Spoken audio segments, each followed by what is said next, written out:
Assalamualaikum warahmatullahi wabarakatuh. Kembali lagi dengan saya yang akan membahas hal-hal unik di Sulawesi Selatan.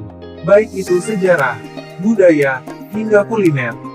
Nah, kali ini kita akan membahas 5 makhluk mistis yang paling terkenal dan menakutkan yang sering diceritakan oleh masyarakat di Sulawesi Selatan. Yang pertama, Parakang. Parakang adalah jenis hantu manusia mirip siluman atau disebut-sebut sebagai manusia jadi-jadian. Menurut cerita yang beredar, Parakang cukup berbahaya karena bisa memangsa manusia, khususnya anak kecil serta bayi yang baru lahir. Parakang bisa muncul pada malam hari dan bisa berganti wujud menjadi hewan atau pohon. Ciri-ciri hantu Parakang yakni mata merah, mata sangat tajam, memiliki bau khas. Di saat dia sedang mengganas dan mencari mangsa, rambutnya diacak-acak hingga wajahnya tak terlihat. Dan pada saat berjalan dia selalu menunduk dan tidak berani menatap mata orang lain. Parakang sangat doyan memangsa bayi dan anak-anak. Katanya tanda-tanda orang yang dihisap Parakang adalah sakit perut dan keluar darah saat buang air. Yang kedua, Popo. Hantu Popo disebut-sebut sebagai hantu berjenis manusia terbang. Hantu ini hanya terbang pada malam hari. Bahkan, saat terbang, dia akan mengeluarkan bunyi yang khas, pok-pok-pok. Berdasarkan cerita-cerita warga, manusia yang menjelma menjadi hantu Popo pada malam hari memiliki ciri-ciri seperti mata selalu memerah. Konon, saat hantu Popo terbang, dia menyimpan ususnya di tempurung kelapa dan diletakkan di belakang pintu. Yang ketiga, Longga. Longga digambarkan sebagai hantu dengan tubuh berbentuk bayangan hitam yang sangat tinggi. Tingginya bisa setinggi pohon kelapa. Hantu jenis ini sering menyembunyikan anak kecil pada saat menjelang maghrib. Hantu Longga sendiri juga terkenal di Sulawesi Selatan.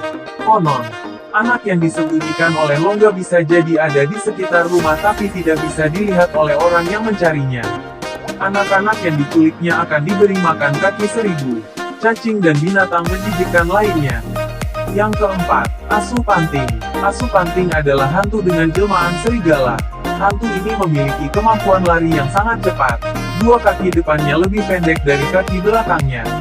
Tidak ada orang yang pernah bertemu langsung dengan Asu Panting ini. Orang hanya bisa mendengar lolongannya yang khas pada malam hari. Asu Panting ini memiliki bulu yang sangat halus, sehingga tak bisa terlihat oleh mata kepala. Jika menginjak bulunya, konon kaki akan bengkak dan sulit untuk disembuhkan. Orang di kampung yang melihat kaki orang diabetes pasti mengklaim sudah diinjak bulu Asu Panting. Yang kelima, Patitong. Patitong atau Batitong adalah sosok manusia yang menjelma menjadi hantu. Batitong bisa muncul pada malam hari dan bisa pula pada siang hari. Namun, hantu ini lebih sering terlihat pada malam hari. Patitong sering muncul di daerah yang kotor, seperti tempat pembuangan sampah. Mereka kerap terlihat menggaruk-garuk sampah atau muncul di tempat pembuangan kotoran manusia.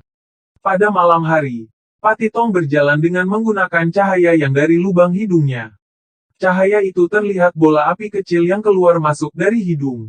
Hantu Batitong juga dikenal sebagai pemangsa ganas, terutama pada orang sakit yang sudah sekarat. Oke, itulah 5 makhluk mistis yang paling terkenal di Sulawesi Selatan. Kira-kira apa lagi yang harus kita bahas mengenai Sulawesi Selatan? Berikan komentar Anda di kolom komentar. Jangan lupa like, komen, dan subscribe Daengku. Tabe.